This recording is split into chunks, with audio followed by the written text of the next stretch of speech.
In this lesson, we'll create the character's shoulder and upper arm. So before we start building the shoulder joint and the upper arm, let's go into the side view, and I want to replace this image. The one we have in here right now doesn't have the arm included just because we wanted to be able to see the body shape as we begin to build that. So let's replace this. I'm going to select the image plane, Control A to go to the attribute editor, and I want to replace the image. So I'm going to come in here to this image name, and let's replace it with the mech side arm.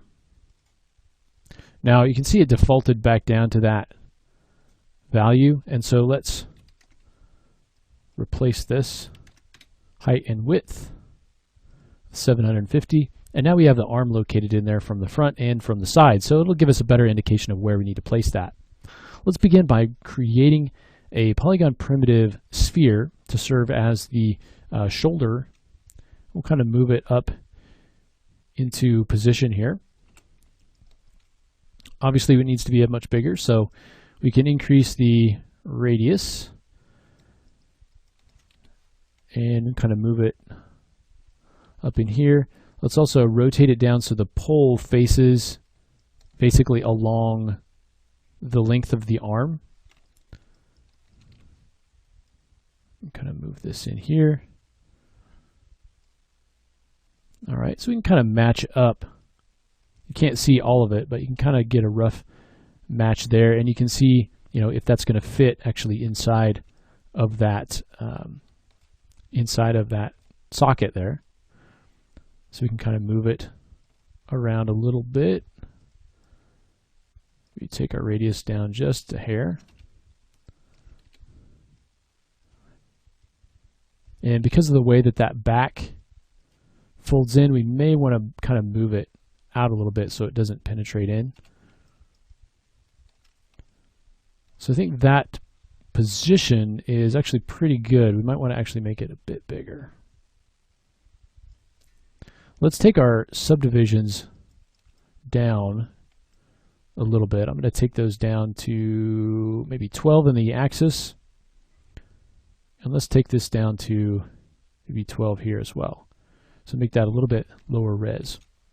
Hit 3 to kind of smooth this out. And then I'm going to take this piece and we're going to deform it a little bit. So you can see I need this to kind of come outside of this just to give it a little bit more room. So we're going to go to animation. Let's create a deformer, and we're going to create a lattice deformer. So let's change the divisions to 5 by 5 by 5 and go to create. I'm going to right click and choose lattice point, and then I'm going to choose a point close to the area that I want to modify. And let's actually select all the way through so it does it on both sides. And now I'm going to pull this out just a little bit. Now to get rid of that lattice, we can delete by type history. Okay, and then we can come in here and do the same thing where we can create a lattice on this. And I'll just kind of move this bit back a little bit so it again kind of matches up with that. All right, now I want to create a little bit of detail on this shoulder. And so just taking a look at this, I'm going to select, I'll go ahead and hit 1 on our keyboard.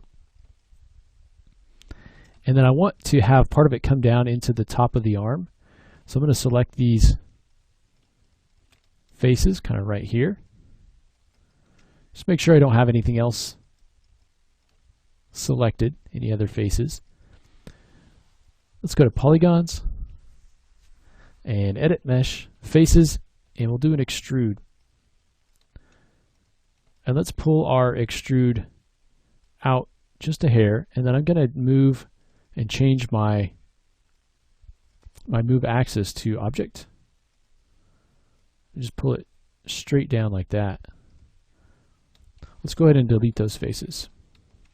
I also want to add a little bit of detail up here. So let me go, if you only want to see a particular object, you can go to Show, Isolate Select, View Selected.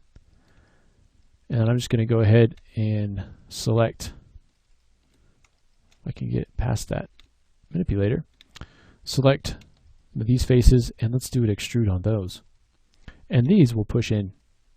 So grab that Z-axis and push them in. Okay, and when we smooth it, we get something like that. We can sharpen up this line right in here by using our Insert Edge Loop tool. Again, to kind of sharpen that line up. And we can do the same thing up here.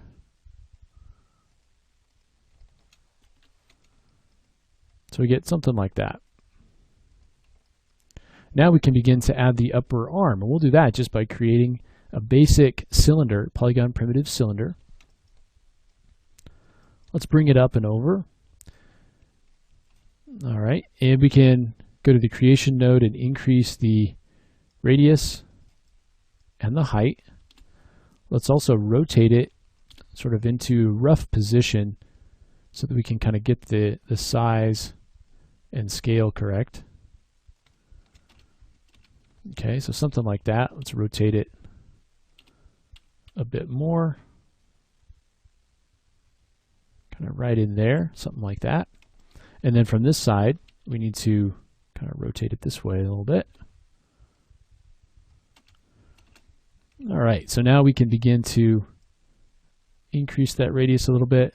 Let's take our subdivisions down to 12, and let's add some subdivisions along the height, maybe 3 subdivisions. Let's also add a subdivision on the cap. Now I'm going to come in and from the front, I'm just going to double click on these edges.